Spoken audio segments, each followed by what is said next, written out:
علیہ وسلم نے فرمایا صوم یوم عرفہ، یہ جو عرفے کے دن کا روزہ ہے نا،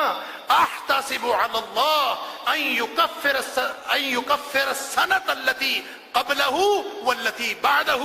میں اللہ سے گمان کرتا ہوں کہ جو شخص عرفے کے دن کا یعنی 9ویں ذی الحج کا روزہ رکھے گا، میں اللہ سے گمان کرتا ہوں کہ اس کو 1 سال پہلے کے گناہ معاف اور 1 سال آنے والے کے بھی گناہ معاف، 2 سال کے گناہ اللہ تعالیٰ معاف کر دے۔ اس کا روزہ اللہ کے فضل سے ہم نے لازماً انشاءاللہ رکھنا ہے، اس لیے کہ گناہ معاف کروانے کی مجھے بھی تڑپ ہے، آپ کو بھی ہے، ہم سب کو ہے، کس کو گناہ نہیں معاف کروانے۔ اور باقی اس کے علاوہ اگر سارے دنوں کے رکھے جا سکے تو بھی بہترین بات ہے، نہ رکھے جا سکے تو کم از کم اس دن کا روزہ لازماً رکھنا ہے۔ قال النبي صلى الله عليه وسلم خير الدعاء دعاء يوم عرفة وخير ما قلت أنا والنبيون من قبلي لا